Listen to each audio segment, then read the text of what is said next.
হৃদস্পন্দন পর্ব ১ ও ২ লেখনীতে সঞ্জনা সাজ। তালুকদার বাড়িতে উৎসবমুখর পরিবেশ। রাত প্রায় ১১টা বাজলেও তালুকদার বাড়ির সকলে আড্ডায় ব্যস্ত। আজ তালুকদার বাড়ির বড় মেয়ের রোজা আর জামাই জাবের এসেছে কানাডা থেকে। সেই সাথে তালুকদার বাড়ির তিন গিন্নির বাবার বাড়ির আত্মীয়দেরও নিমন্ত্রণ করা হয়েছে। সুব্রতা এই বাড়ির ছোট ছেলে সায়ন তালুকদারের একমাত্র মেয়ে। রোজা আপু হচ্ছে তার বড় জেঠু আলতাফ তালুকদারের মেয়ে, যে বিয়ের পর কানাডা চলে গিয়েছিল জাবের ভাইয়ের সাথে। জাবের ভাইয়ের আরও একটা পরিচয় আছে, তালুকদার বাড়ির মেয়ে জামাই হওয়ার আগেই তিনি তালুকদার বাড়ির বড় ছেলে তাজদিদ মেহেরাত তালুকদারের বন্ধু ছিল, এখনও অবশ্যই আছে, যার রুমে আপাত বন্ধু সুব্রতা। কিছুক্ষণ আগেই খাওয়া দাওয়া শেষ করে সকলে আড্ডা দিতে ড্রয়িং রুমে বসলেও মেহেরাত ভাই চলে এসেছিল তার রুমে। তিনি বরাবরই এমনই, গুমড়োমুখ একটা, মুখটা গম্ভীর করে রাখলেও চেহারায় রাজ্যের মায়া। শুভ্রতা এত টানে, অবশ্যই সকল মেয়েদেরকে নাকি টানে এই তাজদিদ মেহেরাত তালুকদার। সকলেই বসে ড্রয়িং রুমে আড্ডা দেওয়ার সময় বড় জেঠিমা এসে বলল, তোরা কেউ গিয়ে মেহরাতকে জিজ্ঞেস করে আয় তো ওর কফি লাগবে কিনা। ছেলেটা খাবার খেলো না ঠিক মতো, মাথা টাথা ঘুরছে কিনা কে জানে। চট করে উঠে দাঁড়ালো সুব্রতা। মেহরাত ভাই কখন খেতে বসেছে সে দেখেনি, ধরতে গেলে আজ সারাদিন তেমন একটা খেয়াল হয়নি। আড্ডায় ব্যস্ত ছিল সে। আড্ডায় অবস্থিত সকলকে আসছি বলে সিঁড়ি বেয়ে ওপরে উঠে গেল সুব্রতা। তালুকদার বাড়ির সবচেয়ে বিলাসবহুল বড় রুমটায় থাকে মেহরাত ভাই, সকলের চোখের মনি কিনা, আবার বংশের বড় ছেলে। দরজায় নক করে ডাকলো সুব্রতা, সাথে একটা শুষ্ক ঢুক গিলল। আবারও ডাক দিবে তার আগে দরজা খুলে এক প্রকার থাবা মেরে রুমে নিয়ে গেল তাকে। অন্ধকার রুমে দেওয়ালের সাথে চেপে ধরে কিছু বলার আগেই ঠোঁট জোরালো দখল করে নিয়েছে, সেই সাথে গভীরভাবে চেপে ধরেছে বাঁকানো কোমরের খাঁজ। সুব্রতা আতঙ্কিত হয়ে বলল, এমন করছেন কেন মেহরাত ভাই? কষ্ট হচ্ছে আমার। কথাটা বলতে দেরি মেহরাদের সুব্রতার ঘাড়ে কামড় দিতে দেরি করল না। ব্যথায় আহ শব্দ করে উঠল সুব্রতা, কিন্তু বলবে তার আগেই রাগে হিস হিসিয়ে বলল মেহরাত, কতবার বলছি ভাই ডাকবি না আমায়, ডাকবি না ভাই। ভাইয়েরা কেউ বোনের সাথে এমন সম্পর্ক থাকে শুভ্রা? উপন্যাস ভালো লাগলে ভিডিওতে একটা লাইক দিয়ে দাও। সাথে সাথেই ডানে বামে মাথা নাড়ল সুব্রতা, কিন্তু অন্ধকারে কিছুই দেখল না মেহরাত। সে নিজের মতোই জিজ্ঞাসা করল, ভাইরে কেউ এভাবে চুমু খায় বোনকে, এভাবে ছয়? কেঁপে উঠল শুভ্রা। এবার মৃদু স্বরে উহ জানালো শুভ্রা।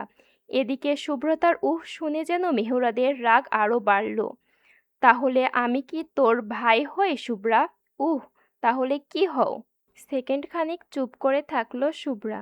না বলা কথাটা গলায় আটকে আছে, বুকটা ঢিপ ঢিপ করছে, ঠোঁট দুটো নিঃশিপ করছে শব্দটা উচ্চারণ করতে, কিন্তু বলতে পারছে না। সুব্রতার নীরবতা মেহরাদের রাগের পারদ আরও বাড়ল। এক হাতে খামছে ধরল সুব্রতার কোমর, চোখ খিচে বন্ধ করে নিল সুব্রতা।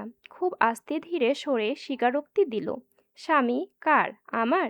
ব্যাস, আবার দুই জোড়া ওষ্ঠের মিলন ঘটল তীব্রভাবে। সুব্রতার গাল বেয়ে গড়িয়ে পড়া তপ্ত নোনা জলও চুষে নিল মেহরা। এভাবে আরও মিনিট 10 পেরোলো। দুইজনই হাঁপিয়ে উঠেছে। সুব্রতার অবস্থা আরও বেশি নাজেহাল, পা টলমল করছে, ভেঙে আসতে চাইছে। সুব্রতার অবস্থা বুঝতে পেরে বুকের সাথে জড়িয়ে ধরল মেহরাত সুব্রতাকে। স্বামী থাকতে আরেকজনকে নিজেকে প্যামসার করে দেখতে ভালো লাগে খুব, তাই না শুভ্রা? ওকেই পছন্দ এই তাজদিদ মেহরাত তালুকদারে কে তাহলে? ডানে বামে মাথা নাড়ল শুভ্রা অনবরত। মেহরাদের রাগ করার কারণ সে বুঝতে পারছে না। কার কথা বলছে? এদিকে অনেকক্ষণ হয়ে গেল যে কেউ এসে পড়তে পারে তাকে খুঁজতে। তাদের এই অবস্থায় দেখলে তাণ্ডব বয়ে যাবে তালুকদার বাড়িতে। তাদের এই সম্পর্ক যে অব্যক্ত। নিজেকে কন্ট্রোল করার চেষ্টা করছে মেহরাত, কিন্তু তা প্রায় অসম্ভব হয়ে পড়ছে তার জন্য এই মুহূর্তে। এই মেয়েটাকে সে কারোর সাথেই সহ্য করতে পারে না, কখনোই না। সেটা কি ও বোঝে না? তোর সকলের সাথে এত ভাব জমিয়ে কথা বলতে হবে কেন? হোয়াই? আর কেউ নেই তোর 14 গোষ্ঠীর খেয়াল রাখার? চিবিয়ে চিবিয়ে বলল মেহরাত। আমি কিছু করিনি তো। হ্যাঁ ঠিক, তুই কোনো সময় কিছু করিস না, অযথা আমি রেগে যাই তাই না? আমি সত্যি বুঝতে পারছি না কেন এমন করছেন আজ। আমি নিতে পারছি না আপনার এই রূপ। কেন পারবি না? এটুকুতেই হাঁপিয়ে গেলে চলবে? এইটুকুতেই সব সামলাতে হবে, সব? আমার ভয় হয়। কেউ জানে না আমাদের বিয়ের, কেউ মানবে না এই বিয়ে, বলেই ঢুকরে উঠল সুব্রতা। সকলের অজান্তে অনেক বড় সিদ্ধান্ত নিয়ে ফেলছে সে এই ছোট্ট বয়সে, যার কারণে মানসিক টানাপোড়েনে ভুগছে। কি হবে তাদের ভবিষ্যৎ? মানতে হবে না কারোর। আমি মানি, তুই মানিস, এই যথেষ্ট। আমি আছি না, পুরা দুনিয়া গোল্লায় যাক, তুই শুধু আমার হয়ে থাক। নিশ্চুপ হয়ে আছে সুব্রতা। নিজের শরীরের সম্পূর্ণ ভার ছেড়ে দিয়েছে মেহরাদের উপর। দুহাতে আগলে ধরছে মেহরাদ সুব্রতাকে। তাদের এই মন কষাকষি রাগ অনুরাগের পর্ব চলল কিছুক্ষণ। এর একটু পর বাহিরে মেহরাদের মা মিসেস জাহানারা বেগমের গলা শোনা গেল। সুব্রতাকে ডাকতে ডাকতে আসেন তিনি। সে কখন মেয়েটাকে পাঠিয়েছে আসার খবর নেই। জানাবে তো কিছু। সিটকে দূরে সরে যেতে চাইল, কিন্তু মেহরাদ আটকে দিল। মুখ দ্বারা চবকীয় শব্দ বের করে ওয়াশরুমে গিয়ে ঠাস করে দরজা লাগিয়ে দিল।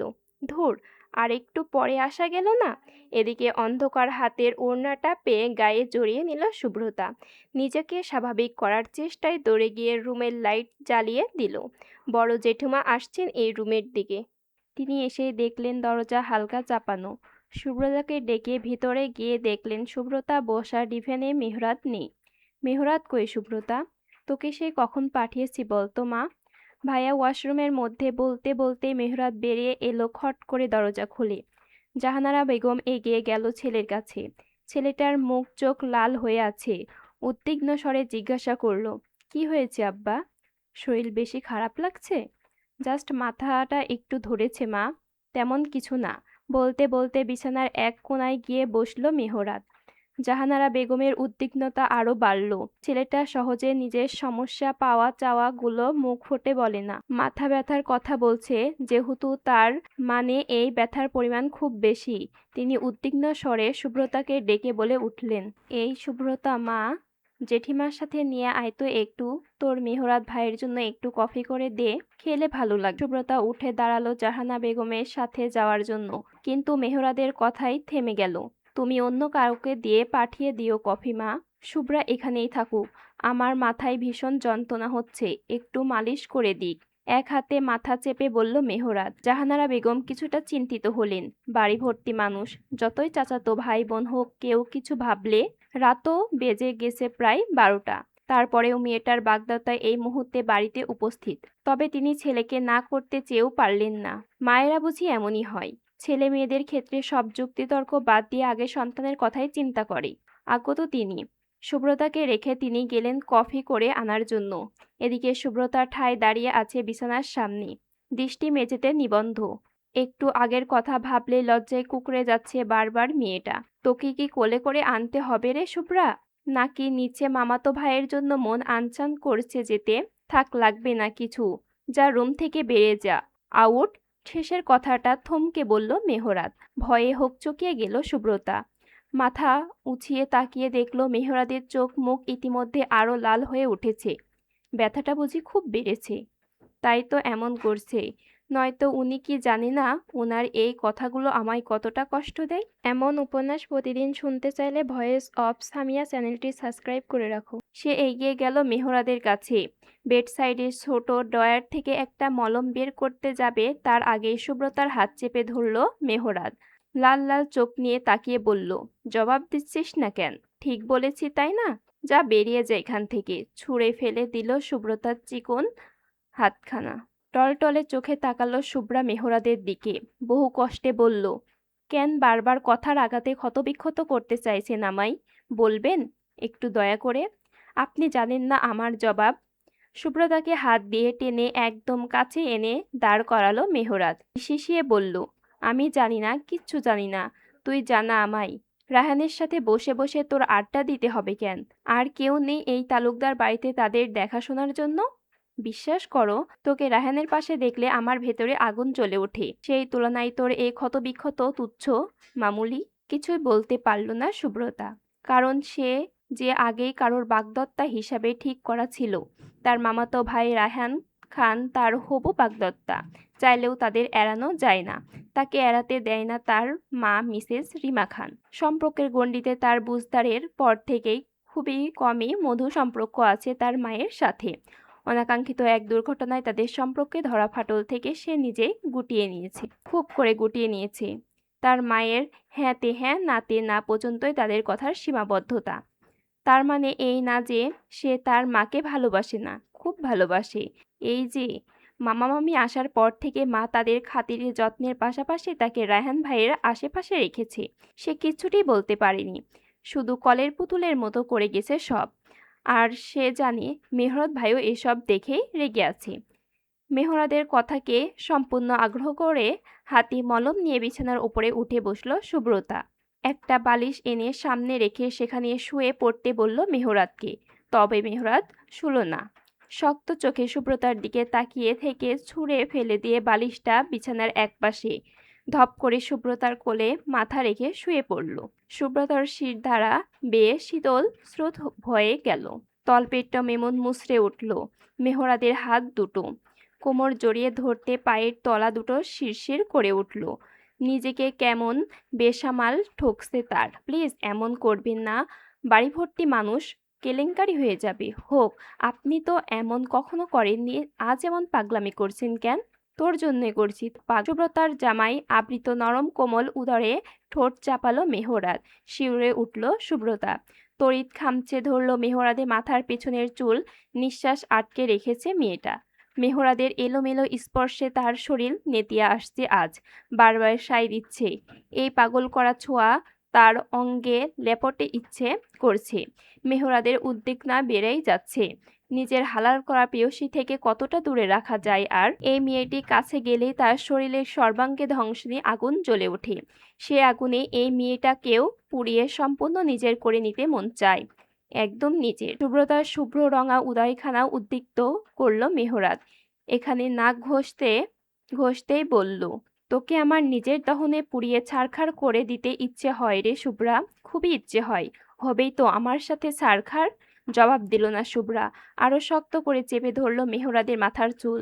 আপনি থামুন দয়া করে, মলমটা লাগাতে দিন, তাইলে ভালো লাগবে আপনার। এসব পাগলামি বন্ধ হবে। এসব মলম টলমে কিচ্ছু হবে না।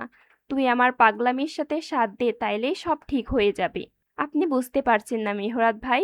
আর বলতে পারল না সুব্রতা।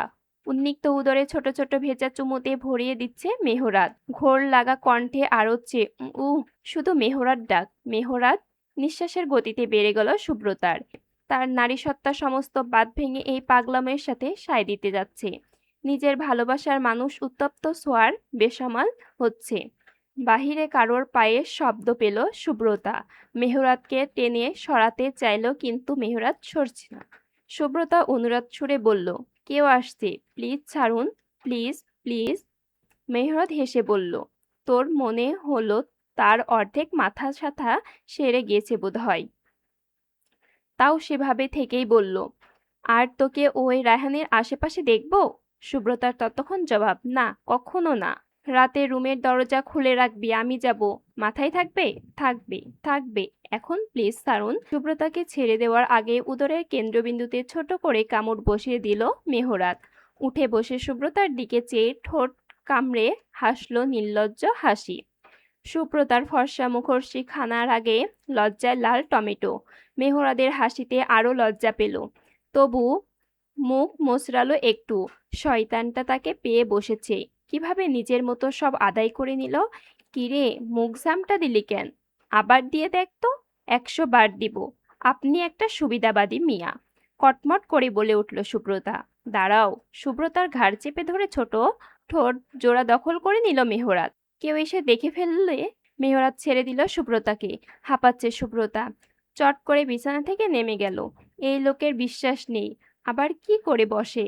মেহরাত আঙ্গুল তুড়ি বাজালো। ঠোঁট মুছতে মুছতে একটু রাগি চোখে মেহরাদের দিকে তাকালো সুব্রতা। তাকাতেই মেহরাত বলে উঠল, যতবার আমার সামনে মুখ মুচড়ে পাবি ততবার চুম্মা খাবি। আবার মুচড়ে দেখ। সুব্রতার সোনার মেয়ে। সে আবারও মুখ মুচড়ে দিল। দিয়েই দৌড়। মেহরাত চোখ কপালে তুলে বলল, কত বড় সাহস, এটা তুই পাওনা রইলি। এবার পেলে তোর মামার গোষ্ঠী ভুলিয়ে দিব। পুরোটা যেতে যেতে তার জেঠাতো বোন সোহানাকে দেখলো। তার মেজো জেঠো আকরাম তালুকদারের 2 মেয়ে 1 ছেলে, শান্তা, সোহানা, সাফি। শান্তা আপু ভার্সিটিতে পড়ে, সোহানা আর আমি একই কলেজে পড়ি, আর সাফি সবে 6-এ পড়ে। বহুত বিচ্ছু, মেহরাত ভাইয়ের চেলা বলা হয় এটাকে। আমরা বোনেরা কিছু করলে ভাইয়ের কাছে নালিশ করে উদম ঝাড়ি খাওয়ার। বিচ্ছুর বিচ্ছু। সোহানা কফি হাতে টুকুর টুকুর পা করে আসছে। মেয়েটা কফি নিয়ে পড়েই যায়, তাই আস্তে ধীরে হেঁটে আসছে। সুব্রতাকে দেখেই বলল, সেই কখন এসেছিস, যাওয়ারই নাম নাই। আমি এই কফি টফি নিয়ে হাঁটতে পারি? পড়লেই ভাইয়া রাম ধমক দেবে। নে ধর, মেয়েটা এত কামচোরা। আজকের পর্ব এই পর্যন্তই। হৃদস্পন্দন উপন্যাস ভালো লাগলে শেয়ার করে সবাইকে দেখার সুযোগ করে দাও।